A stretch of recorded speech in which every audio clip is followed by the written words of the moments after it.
Hello, this is the fourth video in the series Build a Geothermal Greenhouse in Your Backyard. I'm Alex Smith of Radio EcoShock at ecoshock.org. This video contains tips on greenhouse framing, the wood structure that supports a glass or polycarbonate roof while protecting windows in the sidewalls. Maybe metal is a better material for a greenhouse structure, but unless you are a welder or you buy a very expensive kit, this isn't a good option for a home-built model. Most of us can learn the simple skills to work with wood if we don't know them already. Cheap power tools are all we need. I show you how I did it for my demonstration geothermal greenhouse in British Columbia, Canada. The framing has to meet some specific requirements. We cannot use regularly spaced 2x4 or 2x6 studs in the walls because we want to use windows as large as we can find them. I found 4 used windows 6 feet long, 1.8 meters, and 4 feet or 1.2 meters tall. They are double paned glass. 2 layers of glass are essential for any northern greenhouse. I got them for $25 a piece in a neighbor's yard. These windows are the side walls. A larger window for the south end wall came from storage in a barn for less than $50. It is also double paned. The north wall is covered with plywood because we get little light from there. It adds strength to the building and I can insulate it, thus reducing the cooling amount or the heating amount coming from the outside. This method of construction uses post and beam. Sturdy posts hold up beams which support the roof rafters.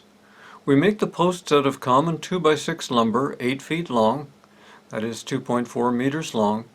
These beams are screwed and glued together and attached to the bottom sill plate, a 2x8 bolted to the concrete block foundation.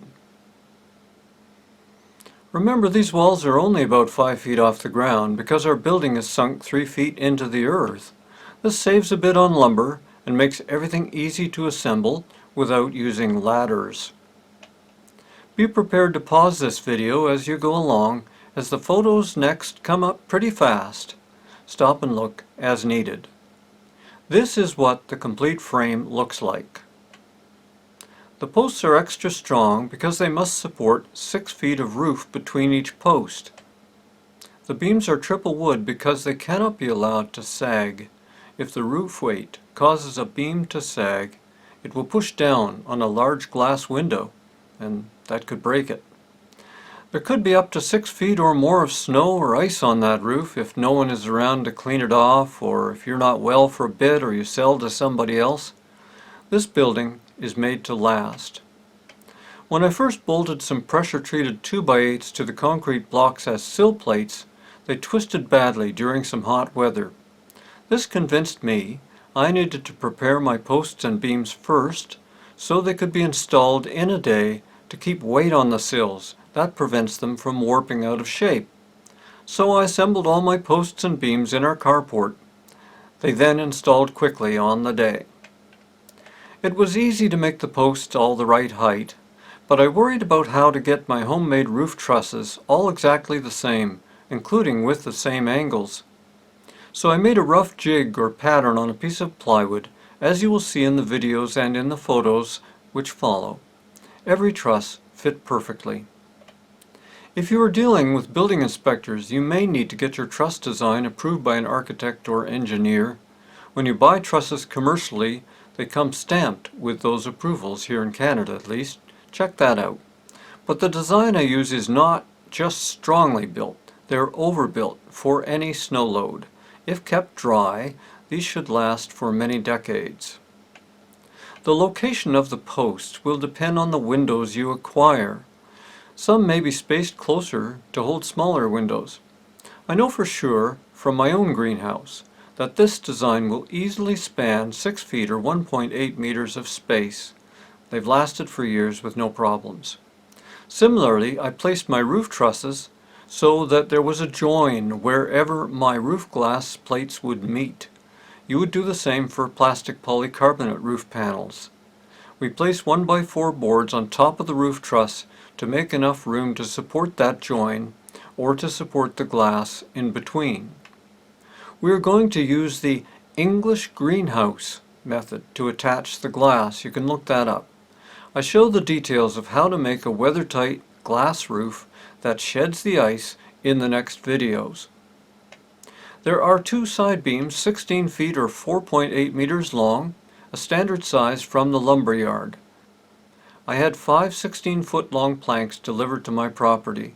One would be the upper roof beam.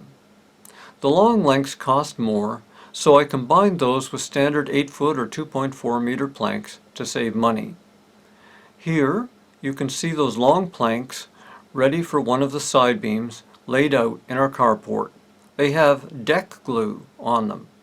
Once assembled, they are screwed together using 4-inch or 10-centimeter wood screws. I went over the top and used several long bolts as well. You can see the handy power screwdriver I used to assemble all the woodwork. I use screws throughout construction. I think there's just one nail in the building. It makes it easier than knocking things around with a hammer, and it allows me to take anything apart if I see a mistake, and I did make a couple of mistakes, or if I think of a better way, and that happened too. I say screws are better for a beginner in construction, although they do cost more. The rechargeable power screwdriver, which cost me $99 Canadian at a building supply store, fits in my pocket of my jeans or in my nail pouch around my waist. It was handy even going up on the roof. It saved me not just time, but sore muscles from turning all those screws. I would not take on a project like this without one.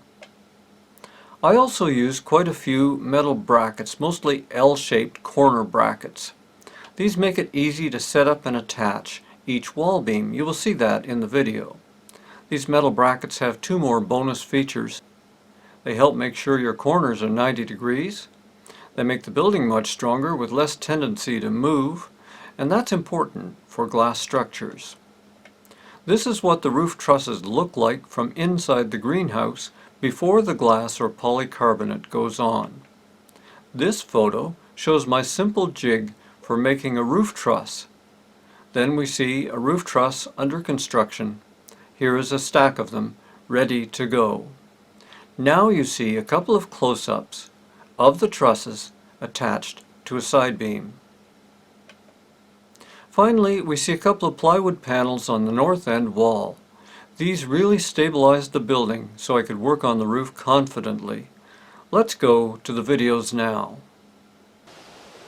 Okay, there's my 16-foot side beam. So that will be the roof trusses. We'll rest on these. And so it's 3 2x6s. They are bolted together, they are screwed together, and they are glued with the decking glue in between, and the pressure of the screws and the bolts will cause that glue to pretty well laminate these three into one piece of a beam. Now one point is, as soon as I got these 16-footers home, I put a 16-footer on the outside, 16-footer on the inside, and then two 8-foot pieces. You can see there's a little join there. And I just did that because the 8-foot pieces are $3 or $4 cheaper than the 16-footers where I am. So, you know, I saved $8 or $10 by doing it. It won't affect the strength of them at all. And as soon as I got them home, I put this beam together, and that's because it's quite hot out. But it turns out that once these are taken out of a big pile or unbound, if they've been bound up, they start to warp right away within hours. And that just makes it more difficult. You can pull them tight again if they are warped using those wood clamps, and also because your bolts are tightening up on them. But it's more work. So rather than letting either of these two 16-footers start to warp, I brought it home and put it together. And those will go up on the side. It takes 2 people to lift that now. Okay, I need 6 of these pillars, but I need them to clear the windows and all the hardware to be 48 3/4 inches long. Now, if I make all of the pieces like that out of 8-foot lumber, I'm going to end up throwing away 3 pieces I can't use that are almost 4 feet long but not quite, and then you multiply that times 6 pillars, that's 18 pieces of waste wood. Can't do it. So what I did was I made 3 of the pillars that I need, the exact length I need, 48 3/4, and the other ones are shorter, but they're shorter by the exact amount that it will take to cap it with a piece of 2x6 from a board that I couldn't use anyway because it was a little warped. Now they're both the same height, so I'll just screw and glue that cap on there, and that way I've avoided wasting 18 pieces of 2x6, almost 4 feet long, and I've still got the pillars that I need. So I'm starting to make my roof trusses, and I'm going to need 7 trusses, and I want to be able to sort of mass manufacture them. It's going to be 14 pieces of 2x6 on either side. I decided 2x6s because I'm going to have 24-inch centers, and I will have a snow load. I've got a fairly shallow roof rise. But I just want to show you, I made a jig here on a piece of plywood. You know, you can do a lot of measurements on paper or get the internet to calculate it for you, but nothing really beats being able to see it right there and making sure everything's going to fit the way you think it will when you put it together. And I want to assemble this greenhouse in a couple of days in order to keep the weight on the sills and tie everything together quickly before anything can warp. So I'm getting all my pieces made in advance, and I want to be sure they fit. So this piece up here, that's going to be my 2x8 roof board at the very top there. That's going to be the roof line. It will be a 2x8. And then these sections here represent where the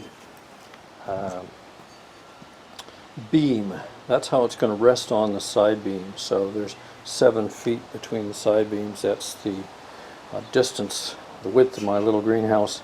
And you can see I've got a 6-inch overhang there. And so I just make up these pieces. Got another one over here in my pile.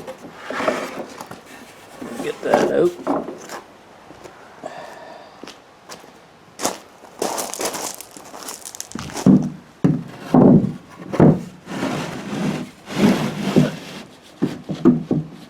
Slide that in. Now you'll notice that these pieces do not reach to the peak, and they're not supposed to. This one looks a little bit short, actually. I'm going to have to do something about that. There's too much of a gap there, so I'll have to, and I notice it's sticking out there, so I'm going to have to cut in on my angle and let that slide up a little closer to the thing. Good thing I've got this jig to check that out. Now the reason they don't reach right to the top is I'm going to be putting 1x material on top of each of these beams, and that's so I can hold on to my glass panels. I'm going to have some 1x above and below the glass wherever they join. So it's going to look more like this. This isn't cut to length, it's just to show you how that's going to fit. And the 1x will be centered right on the 2x6s, so that I've got about 3 inches where the glass joins. I'll be able to get a piece of glass in about 1.25 inches, and then some screws down, and I'll put another piece of 1x3 up above it, and that'll hold the glass down, because one of your considerations is that you don't want a big gust of wind to be able to blow the glass right off your greenhouse. And it's heavy stuff, so I want to have that. And the design of it should allow snow and ice to flow right down off the glass. There'll be nothing to stop it in between these trusses. So I'm hoping that will work out. And, that's about what I'm doing at this stage. I'm going to make up 7 of these, make sure they're all right, cut little changes if I need to, and then I'll have my trusses made. Then I'll take those little blocks off the piece of plywood and reuse that to make part of the end wall on the north end, and probably part of the little door going into the greenhouse, the inside door. So I reuse everything. Now you can see more what the completed truss will look like. I've got my cross beam is a 2x4. That's going to stop the walls from, or the roof from ever flattening out. Those will be bolted on and screwed on so that no matter how much snow gets on there, it can't cause that triangle to flatten out. And I further have another support beam here that goes up to the ridge pole, and just a piece of scrap wood that I've got several of will tie the two rafters together at the top as well and support the ridge pole. And just a little note, in order to get this support 2x4 in, I had to cut off a little on each angle to allow the rafters to fit in tight where they're supposed to fit. So I'll just be screwing this on, but I'll put lag screws or bolts on the heavier 2x4, and I've got to make 7 of those. Now the end wall trusses are a little bit different. For one thing, they have to be flat on the outside because I'm gonna probably use either plywood or plexiglass or something like that on the outside. And you can see here I've set the square for my fan. Now another difference here is on the end wall is that the box for the fan drops below the line of the support beam, whereas here in these other pieces the support beam is flat all the way across. I'll be attaching some plastic interior pieces in there, and I will be hanging lights and things, so I want it flat on the bottom. But I can get away with this on the end wall because my end wall window is 6 inches shorter than my sidewall windows, and that means my beam will be 6 inches down, so I've got room to play with here to make a difference. So you can see that my jig, I think, has worked out. I know that the distance between this point and the other side is 7 feet, which is the outside of my walls, so it should just sink down and notch down right into the beams and hold everything together. I'll pull this up out of the jig so you can see how that works. If I can get a grip on it with one hand, good luck to that. Right, so what I've done is I've just got a piece of plywood and I've stuck a 2x8, a representative of the 2x8 beam that I have, so I know that this notch will fit the 2x8s when I get it all organized. And these little pieces of the jig make sure that my notches are the right size and 7 feet apart. And the other advantage of doing this with the jig is that it also shows me that the very end of the overhang will be even, and I'll be able to put boards all the way along there, right along here, for the overhang part. So these are the posts that I'm going to put the beam on, and I've already got my metal brackets so that when I put my posts up I'm not trying to teeter around and attach things with little screws to hold on what will be a fairly heavy beam. So I've got those ready to set outside. And I've got my end frame set up. You can see how I'm using the brackets there to hold it up. And there will be one large window in this end wall, so you can see kind of the size that it is and how that's going to work out. Built a heavy beam, and it's well supported, all tied together. That'll hold the weight of the roof all right. Alright, now you can see it's starting to look like an actual greenhouse. You see the trusses have been put up. I had a friend come over and help me put the 16-foot long triple 2x6 beams up to, it was just a little too heavy for me to manage on my own. Maybe I could have done it. But you can see how it works there. The trusses are up, they all fit. Because I made them on a jig, they fit the first time. There was no fiddling around. I've got a 2x8 as my roof beam, and I've got to do a lot more tying down, and there's going to be supporting pieces in between and a lot more work to be done on the roof. But now you can see actually what the greenhouse is going to look like. Where you see those large holes, those will be windows. Well, I'm starting to make some progress. The north wall is starting to take shape. It'll be closed in and insulated. You don't get much light from the north, and I need one insulated wall. Plus, these plywood panels give a stability and rigidity to the structure that you can't really get in any other way. So that's going to be very strong for the building. Now yesterday I basically just went around putting in lag screws and pieces of metal and more screws to strengthen the whole building. When I first put the roof up on top, things were a little wiggly.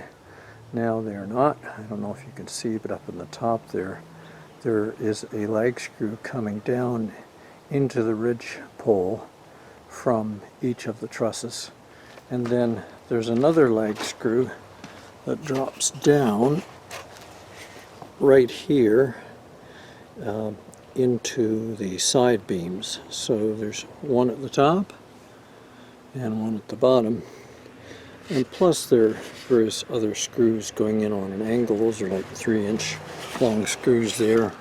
I used 4-inch long screws in several places to hold these side beams on. You can see that I've got T plates on there and L beam plates to really hold on to everything. So I'm working to insulate the door. I have to create a little frame inside the actual door closing frame in order to do this. So I'll pack the insulation in there. You can see I put a square here of solid wood so that if I later want to drill through at this point and put in an actual deadbolt or a door lock set, I can do that. Easier just to strengthen it. I'll put the insulation in there, then I'll put some cheap white paneling on the inside, white to reflect the light. It gets dark early here at the end of November, and I sure have to finish this project because there's the greenhouse without a door on it. It's not too cold, so it'll survive till I get the door back on. I'm Alex Smith, host of Radio EcoShock, as broadcast on 100 radio stations in the United States, Canada, the UK, and Australia. Thank you for listening, and thank you for caring about our world.